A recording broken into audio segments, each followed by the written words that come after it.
नमस्कार दोस्तों, यह डिक्टेशन RSMSB एग्ज़ाम के पर्पज़ के लिए बनाई गई है, जिसकी गति रहेगी 100 शब्द प्रति मिनट।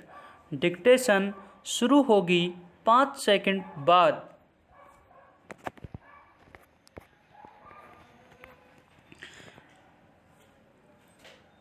स्टार्ट। कांग्रेस कार्य समिति की बैठक के पहले नेतृत्व के सवाल पर खींचतान तेज होना यही बताता है कि पार्टी यह तय नहीं कर पा रही है कि उसे क्या करने की ज़रूरत है और उसकी पूर्ति कैसे होगी। एक ओर कांग्रेस के करीब 2 दर्जन नेता पूर्णकालिक अध्यक्ष की जरूरत जता रहे हैं और दूसरी ओर अन्य नेता इस पर जोर दे रहे हैं कि अंतरिम अध्यक्ष सोनिया गांधी का विकल्प राहुल गांधी ही हो सकते हैं। इस खेमेबाजी के बीच यह प्रतीति भी कराई जा रही है कि सोनिया गांधी पार्टी को नया अध्यक्ष चुनने को कह रही है। इस पर यकीन करना इसलिए कठिन है क्योंकि कम से कम उन्हें तो इससे अवगत होना चाहिए था कि बतौर अंतरिम अध्यक्ष उनका 1 साल का कार्यकाल हो चुका है। क्या यह बेहतर नहीं होता कि अंतरिम अध्यक्ष के रूप में अपना कार्यकाल पूरा होने के पहले ही वह नया अध्यक्ष चुनने की प्रक्रिया शुरू करती? यदि ऐसी कोई पहल नहीं हुई तो इसका यही मतलब निकलता है कि यथास्थिति बनाए रखने को बेहतर समझा जा रहा या फिर उस समय की प्रतीक्षा की जा रही है जब कांग्रेसी नेता एक स्वर से यह कहने लगे कि राहुल गांधी को फिर से कांग्रेस की कमान सौंपी जाए। क्या यह संभव है कि सोनिया गांधी चाहे और फिर भी पार्टी नया अध्यक्ष चुनने में दिलचस्पी न दिखाए? आखिर इस नतीजे पर क्यों न पहुंचा जाए कि कांग्रेस का एक खेमा यथास्थिति बनाए रखने के पक्ष में है और दूसरा राहुल गांधी को फिर से अध्यक्ष पद पर बैठाने में। कांग्रेस का एक समूह राहुल को अध्यक्ष बनाने की मांग कर भी रहा है, लेकिन समस्या यह है कि सभी नेता इस मांग के प्रति उत्साह नहीं दिखा रहे हैं। कोई नहीं जानता कि राहुल गांधी क्या चाहते हैं, लेकिन इसमें 2 राय नहीं कि वह पार्टी को संचालित भी कर रहे हैं और बड़े फैसले भी ले रहे हैं। कांग्रेस में नेतृत्व का सवाल चाहे जैसे हल हो, लेकिन सच यही है कि होगा वही जो गांधी परिवार चाहेगा।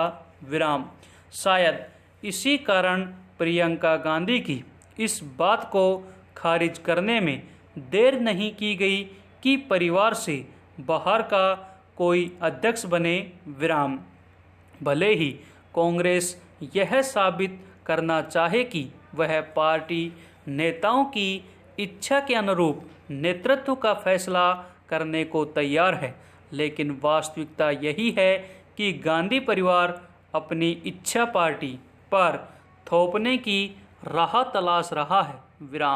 कांग्रेस का मौजूदा संकट वस्तुतः गांधी परिवार का संकट है।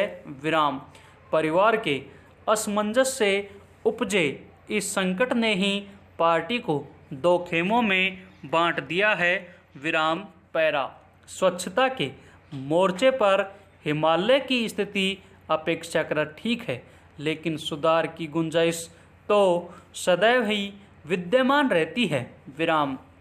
इसीलिए राज्य में स्वच्छता के स्तर को नए क्षितिज पर ले जाने के लिए संकल्पबद्ध होने की दरकार है। स्वच्छता एक आदत है जिसे सभी को अपनाना चाहिए।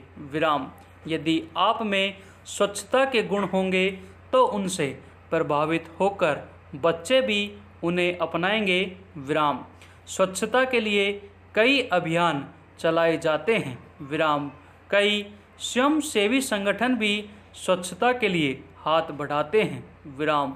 इन अभियानों में तमाम लोग बढ़ चढ़कर हिस्सा लेते हैं, मगर चिंता की बात यह है कि इनमें से कुछ लोग बाद में स्वच्छता का अर्थ भूल जाते हैं और वापस उसी ढर्रे पर लौट आते हैं। विराम। वे हर कहीं गंदगी फैलाते हैं। विराम। यह बात समझी जानी चाहिए कि किसी क्षेत्र में सफाई बनाए रखना केवल सरकार या प्रशासन की ही जिम्मेदारी नहीं है। विराम। इसमें हर व्यक्ति की सहभागिता जरूरी है। विराम।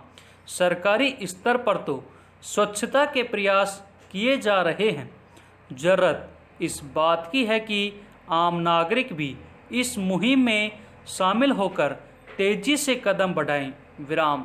इसके लिए घर से शुरुआत की जानी चाहिए। विराम। कई लोग अपने घर को तो साफ रखते हैं, मगर कूड़े को गलियों, नालियों या नालों में फेंक देते हैं। विराम। लोगों को चाहिए कि कूड़े कचरे का सही तरीके से निपटान करें। विराम। कूड़े को कूड़ेदानों में ही डाला जाए। विराम। बेशक स्वच्छता विराम